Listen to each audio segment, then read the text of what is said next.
Hello and welcome to this PIR live event brought to you by Partners in Research Canada. My name is Stacey Joyce and I will be your host. Make sure if you're joining us live that you find your way to the chat button in the top left corner of your screen and ask us a question anytime, even if it's during the presentation. We'll queue that question up and we'll ask it during the question and answer period. Make sure when you do ask us a question that you include your name, your school or your city so that we can give you a shout out when we ask your question. Today's guest is Lesia Kinach. She is a master's candidate in the Department of Geography at the University of Guelph. Thank you so much for joining us today, Lesia. I will let you take it away. Okay.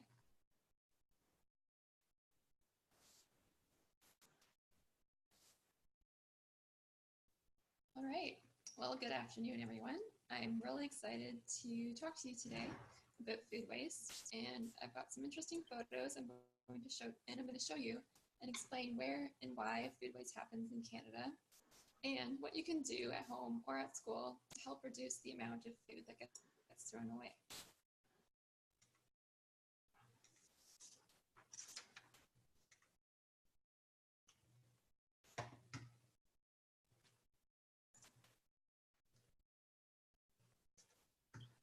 Sorry, it's just a technical difficulty. Here we go. Awesome. So take a look at this picture here. Look at all the food that has been thrown away here to rot. It's quite a bit. And we grow a lot of food in the world, but about 1/3 of it ends up going to waste.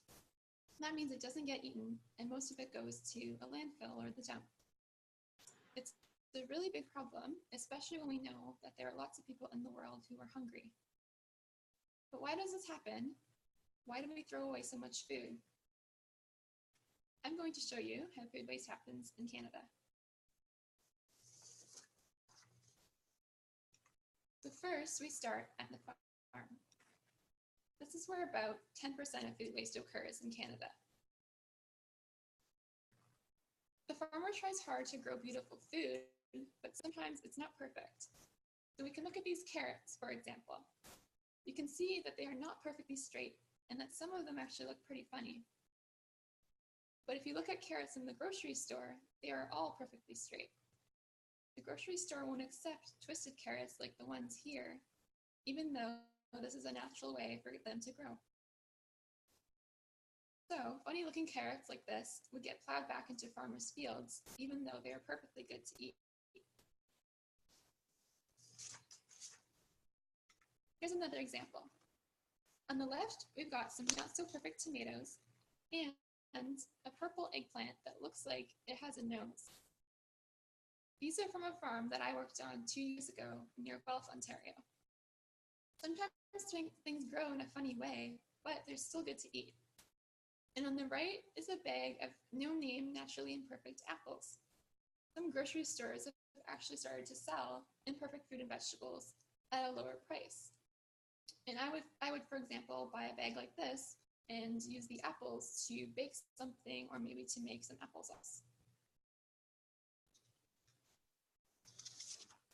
After the farm, food often goes to a food processing plant, and about 20% of food waste happens here. Lesia, I'm so sorry to interrupt you, but we've got some feedback from a few of our classes that they're just having trouble hearing you. I'm wondering if you would be able to find the settings in your Zoom window, if we might be able to work through that quickly. So from the main Zoom window, hang in tight with us, everyone. We'll just try and adjust the microphone and then maybe we'll be able to hear a little bit better. So from the home screen, you can click the settings icon.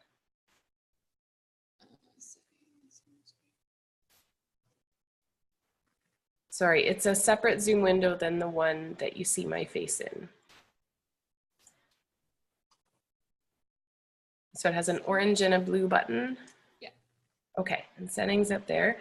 In the audio tab, yeah. Under microphone, do you have automatically adjust microphone settings?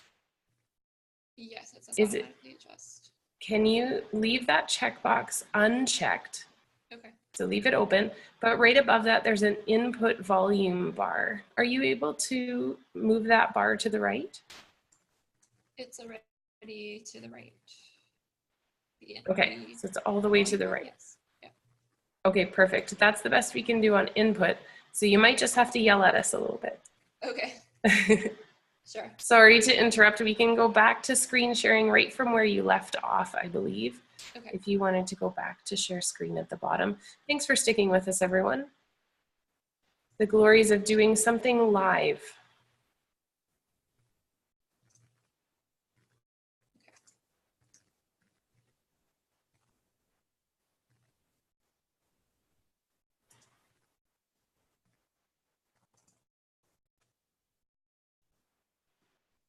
Perfect. And just to go full screen from there, and we'll be off to the races again.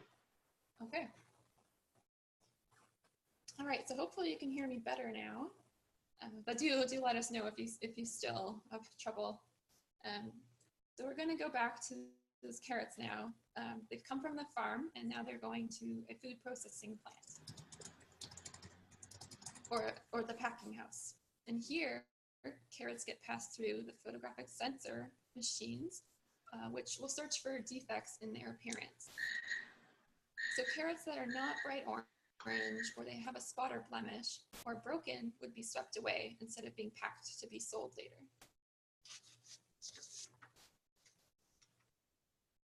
After food has been processed and packaged, it's ready to be transported.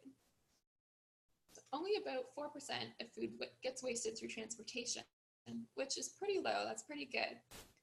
There are special trucks with refrigeration and temperature control that help to keep food from going bad while it's moving. But still, a little bit of food gets wasted while in transit because sometimes food travels a really long way. Fruits and vegetables are especially fragile and need to be carefully packaged and transported so that they don't go bad.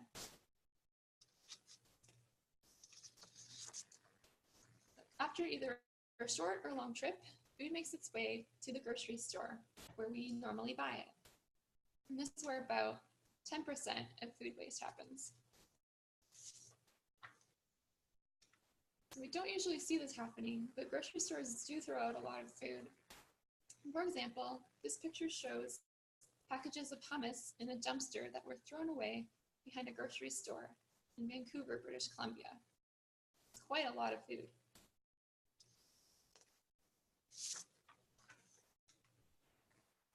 Food waste also happens at restaurants and especially at buffets because you can take as much food as you want. Some people take more than they can actually eat and then have to leave it on their plates and it gets thrown away.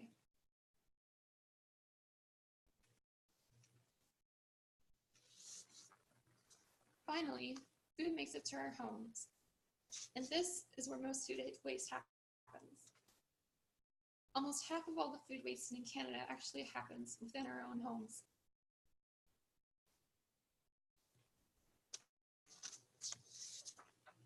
So after all this time, the food has made it so far from the farm, and yet it ends up in the garbage.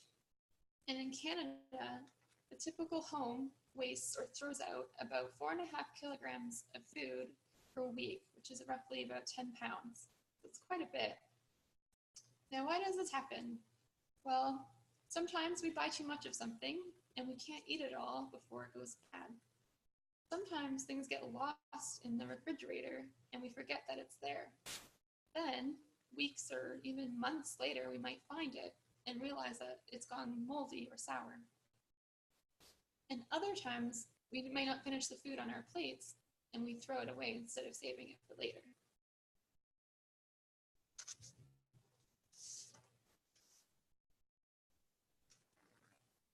So as you can see, food waste is a really big problem in Canada. And it's not only food that gets wasted, but the energy and the resources that we need to grow food, like water and fertilizer, also get wasted. So what can you do about it? I'm going to show you some simple ways that you can help to keep food from going to waste. So first, it's good to learn when food actually goes bad. Here's something you've probably seen before. the best before date. A lot of people get confused by best before dates and throw out food before it is actually bad. We shouldn't automatically assume that food goes bad as soon as the best before date has passed. It just might be not as fresh as it could be. So you can use your eyes and even a little taste test to check to see if food is still okay.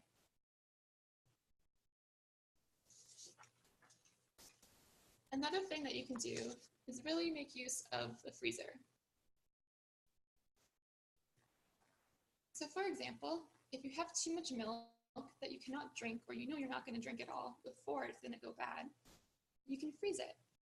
Then it could be used later in a recipe for baking or cooking, or to make a smoothie or a milkshake.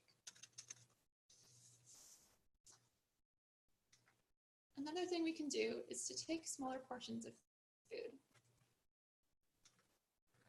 This means to only take as much food on your plate as you know that you can eat.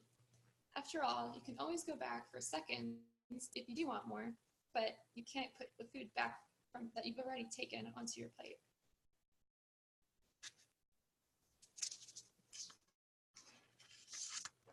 Another thing, when we do have extras that we just can't avoid, is that we can save them and eat them another time.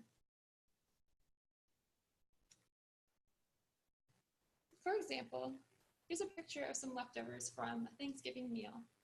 To me, they still look delicious. And so we can pack up leftovers and keep them in the fridge to use for another meal or a snack.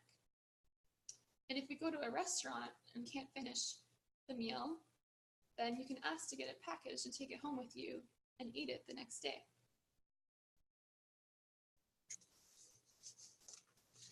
Finally, there are some parts of foods that we just don't eat, like banana peels, but we can compost these scraps.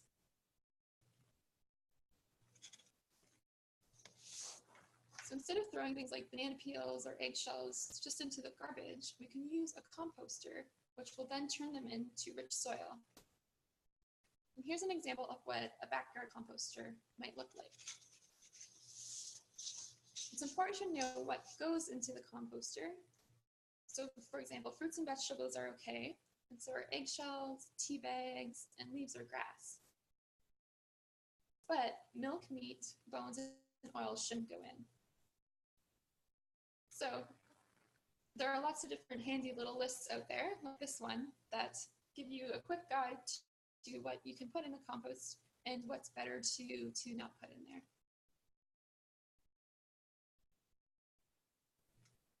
So I hope that you learned something new today, and I am happy to answer any questions.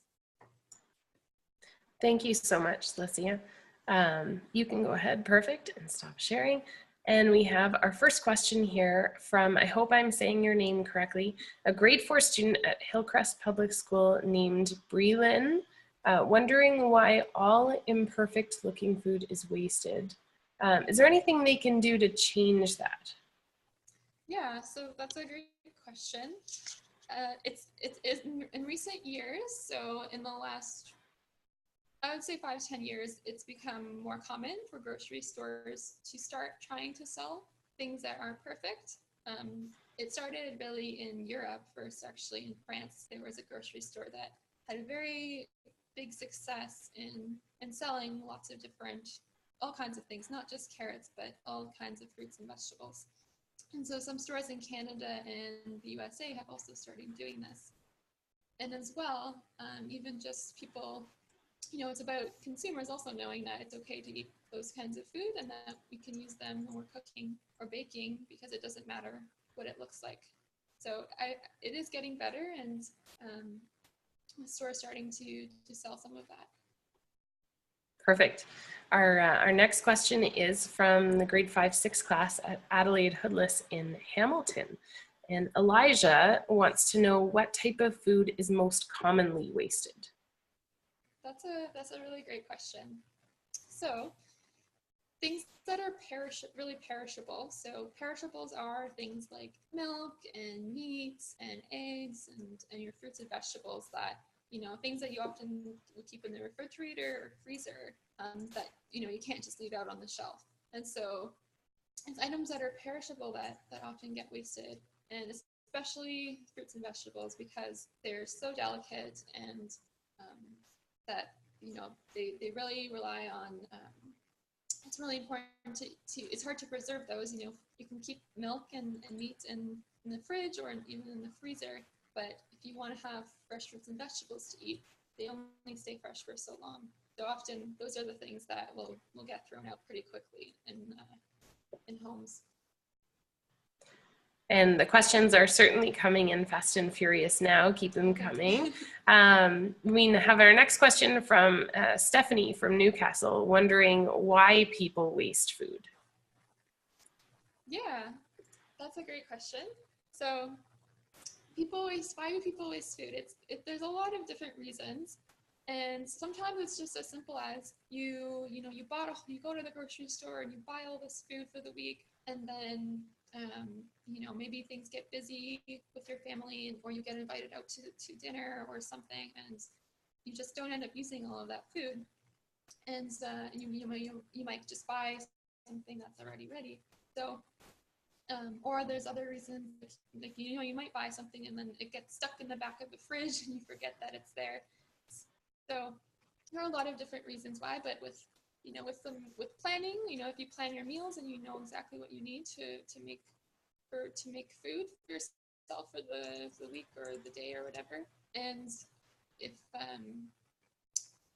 so through that kind of thing, we can help to reduce waste when we think carefully about how much food we need and if we're going to be able to eat it before it goes bad. Thank you. Our next question is from the grade 3-4 students at St. James. They want to know why some carrots are deformed. So that's a good question too. So I worked on a very small vegetable and fruit farm for a few months a couple of years ago, and so seeing firsthand, you know, being out there in the field actually harvesting the carrots, we see that things almost, you know, the carrots, most of them don't grow perfectly straight, and it's just the way that, you know, Mother Nature is, that things don't turn out perfectly, and that despite that, it doesn't change how good the food tastes or, you know, how valuable that food is to us. It's just the fact that, you know, each carrot's different, just like every person's different. I've been seeing more and more of these as well. So for example, my local farmer's market now has just plain orange carrots. They've got the option to buy multicolored carrots, and they also have the option to buy what they call misfit carrots, which my kids love because they all have funny shapes, and we get to decide whether they look like legs or a twisted rope or what it is. So a follow-up question though from that same 3-4 class in Calgary, wondering if other vegetables grow in odd ways as well. Yeah, for sure. So I think you saw the picture, I'm not sure how clear it was, of my little eggplant friend there, it looked like it was like a nose sticking out from him. And there are all kinds of things that, you know, that don't grow perfectly. From my experience, you know, I saw not only carrots, but we see, you know, tomatoes, you see cucumbers aren't always perfectly straight, things like lots of different kinds of fruit, so, you know, your apples and your pears, and it's really like pretty much almost everything, you know. It's really difficult to grow it, for farmers to try and grow everything perfectly. They try, they really do, but there's always going to be some that just that's not perfectly straight or a perfect shape or size. Do you ever find that these fruits and vegetables taste different, or do they just plain look a little different? No, I have eaten lots of different kinds of funny looking fruits and vegetables, and they taste just as good to me as anything. Perfect. Let's go back to Hillcrest Public School in Campbellford, Ontario. Molly is wondering if the farmers make the decision to throw out the food, and how can farmers change things? That's a really, really great question. And so, it's a complicated situation that involves a lot of different people. So first of all, yes, it's the farmer, but the farmer has to sell sell the food that he or she grows to whoever's going to buy it, whether it's a packing place or it's a processor or if it's the grocery store directly. And so they have to work together to decide what is the buyer going to accept, and then that will influence the farmer's decision in terms of what to harvest and what kinds of things they're looking for in terms of the shape and the size. So it is it's not that the farmer wants to put things back into the field, or that they see anything wrong with the second grades. It's just that there's often the people that they're selling to, the processor or the grocery store, that they want a special type of standard, and so that then determines what the farmer is able to sell to them. Perfect. And we've got a couple of requests to see some of your slides again. If you wouldn't mind sharing that presentation, I think the place we can begin is probably your slide about the carrots in the factory. So the production and transportation. We have our class in Hamilton that missed that section and wondered if you could just review. And I recall that you had given some great detail about what goes on in this picture and how carrots are chosen for packaging or otherwise. Sorry. Yeah. So it was the factory. Yeah. This one. Yes. Okay. Perfect. Yeah. So if you missed this part, it was just talking about how once the carrots do come off the farm, they go to a processor or a packing house, and it's there that a lot of the kind of like the screening, the carrots go through a sort of a screening process where they'll use special machinery like you see here, and we'll actually look using a special detector or sensor.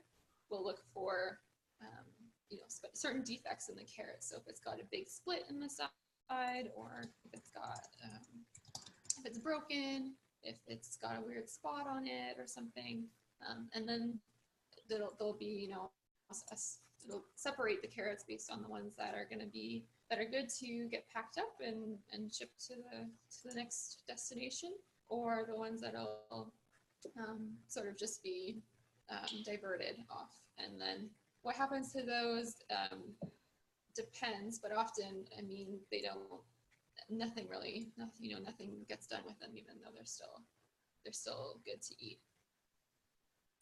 Perfect. And the next thing that we were asked about your slides was the compost slide. If we could see that again, where someone was putting some castaway food waste into the compost. And along with that, we had a question from Alex at Newcastle, who was wondering where the compost goes. So, yeah. So so is it this slide? Yes. Here. Okay. Yeah. So where does the compost go?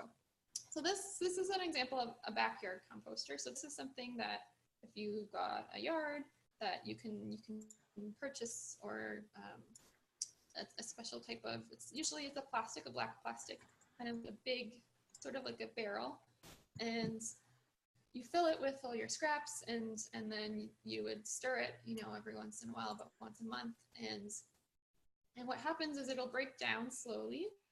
It does take time. It's not overnight that you're gonna have soil there, but what happens is it does break down, and eventually it'll break down, and it'll look very much like something similar to soil. Like it'll be dark, basically look like dirt, like very, very dark earth that the food will actually eventually decomposes to. And because it's full of all this, vegetable scraps and eggshells, it's got a lot of nutrients.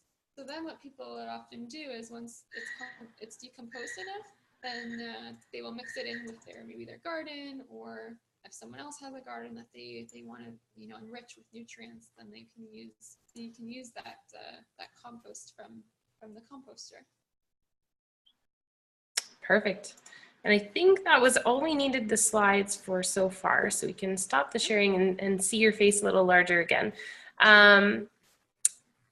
We've got a question now from Irma, Alberta, and the grade 4 students there are wondering why the price of misshapen food is less than regular food if it still tastes the same. That's a really good question. So one of the reasons I think is because I think consumers, the people who are going to buy the food, if they're going to pay the full price, let's say, then they might be looking for something that's, perfect looking. But if it's oddly shaped or sized, or maybe is a little, not as fresh as it could be, then stores will do this. They'll sell it at a bit of a discount because essentially they're saying it's like a second grade kind of food, that the first, number 1 grades are the perfect looking things, and then the second grades are, these other ones that maybe aren't so perfect looking. And so they sell it at a discount for that reason, because if they sold it, they tried to get the same price for it as the perfect looking things, it would maybe mean that everything would be worth a little bit less, like the price would go down for all of the food if there's more, more available. And so that would perhaps be harder on the farmers if the grocery store says we are only going to sell your food for this price now. That means the farmer will be getting, less money. So that's why they've done that, because really, for consumers to actually purchase that second grade food, they've set a lower price. That makes a lot of sense. We have a question now from P.L. Robertson. Rudra would like to know if there's a way that they can keep foods like milk and meat fresh for longer. That's a really good question. So I think the best way, so something like milk and meat, the best way would really, to be what you would normally do is to keep it in the refrigerator cold. Packaging is another thing. So with milk, I mean, in Canada here, most of us have, you can get a carton or you can get the bags. But really, to keep food fresher longer, it would mean, don't leave the milk out on the counter after you finished with your cereal, and make sure it's going back in the fridge right away. And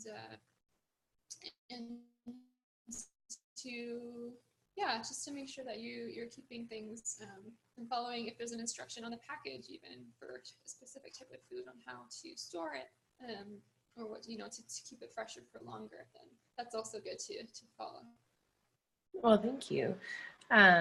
Now we have a question from Muir Lake in Alberta. Harrison N. is wondering if it is okay to give some of the food you are going to throw away to your pets. That's a great question. And so I don't actually have any pets, so I don't do that myself. But certainly I know that I have friends and family friends who do have pets, and I have done that before, where I had something frozen in the freezer. It was I think it was some liver. It was liver from a cow. So this is a type of meat, and it was in the freezer maybe for a year, and I thought, okay, I'm not going to eat this, but there's probably nothing wrong with it. So I offered it to a family friend who has dogs, and she said that her dogs will love that. And so she fed it to her dogs. So as long as the food, I mean, if it's visibly, it's got mold on it, or it's really rotten, you don't want your pet to be sick. But if it's something where it's just, you're not going to eat it, and it's probably, there's no visible sign, or you can't smell that there's something wrong with it, then it's up to you to decide if you think that it's okay to feed to your pet. So table scraps, yes. Moldy bread from the back of the cupboard, no. Got it. Yeah. We just have time for a couple more questions here. We've got a question from Selma at David Leader. wondering when the hard expiration date is for things, or the do not eat it after this date. So I thought that might be a good opportunity to highlight the difference between an expiration date and a best before date. Sure. Yeah, that's a really good question that you've brought up. So the best before date, which is usually the only thing you actually do see on the food, this is just about quality. So what it means is that the company, or the farmer, or the whoever's produced and selling that food, the label and the package, this is the date that they guarantee like the top quality, so that it's going to be the freshest and taste the best. And but after this date, if it tastes a little bland, or if it in terms of a fresh product like lettuce, for example, if you buy a box of lettuce, it's a little wilty, after the best before date. Well, that's because they can't guarantee that it will not wilt before that date. So it's best before date is really just about the quality, and it's the peak freshness of that food. It doesn't mean that the day, the minute that it strikes that it's the next day that all of a sudden the food is bad. The food doesn't know what one day from the next. So the expiration date, though, which usually is sometimes food will have both, or they'll just have the best before date, or they'll just have the expiration date. The expiration date is more of the harder kind of date, where after this date, that there could be something, there could be a food safety risk. So this is where it's about, is it okay to eat or is it not okay to eat? Where that if it's past the expiration date, then you really have to check and see, okay, is this, is there mold? Is there something on it that shows that it's really it's gone bad? And to be more cautious about eating something past the expiration date. Whereas best before date, especially things, packaged items like a granola bar or something, it's about the freshness. And if it's able to sit on the shelf already, in a package, then there's not really much that's changed from one day to the next. So.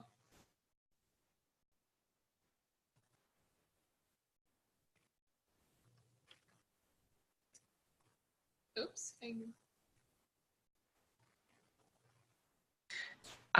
There we go. I think that's a really important distinction. Thank you for making sure we stop thinking of best before dates as expiry dates.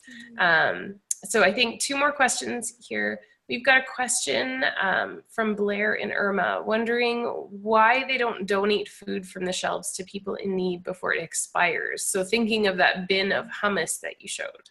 Yeah, that's also a really good question, and that you brought up donations. So that is a common strategy to also help reduce waste across the board. And with donating, some of it will get donated. Some, I'm not saying grocery stores don't do that. A lot of them actually do, and they will try to donate. And but it can be difficult sometimes because you're working with food, and it's so perishable, and then you've got these dates, and so it's about getting the transportation to get it from one place to the place it needs to go to, and then ensuring that the food is still good by the time that it gets to whether it's a shelter or a food bank or a soup kitchen or something like that. So some of it is donated, but there's a lot of challenges with doing that, just because some places might not be open every day. Some food banks operate once a month or once a week, and they have only so much that they can handle, that they can store in their own building. So it's difficult to always do that. So that's why not everything ends up getting donated. And then there are also some businesses and stores that might be afraid of, if they donate something and then someone gets sick from eating that they might get in trouble for that. And so sometimes that's also a reason why. Well, I think I'll finish out here. We're already 5 minutes over time with one general question from Adam at PL Robertson.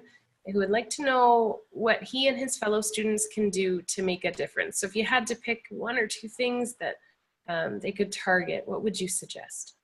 Yeah, I think, so a couple things that you can do, the best things. I think certainly to think about, portion sizes, and especially when you're somewhere when you're putting your own food on your plate, and to remember that, to take as much as you can eat, and then if you need more, to take more after, so that you're not scooping it later into a garbage. And as well, I think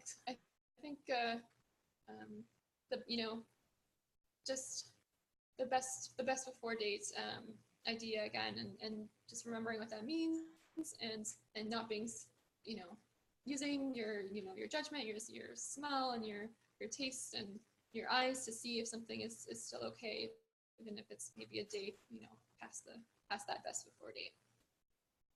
Well, thank you so much. That is all the time we have today, but we really appreciate you taking the time to join us and answer all of our questions. The students certainly had lots of questions today, and now we know a bit more about why food waste happens and what we can do to help. So thank you.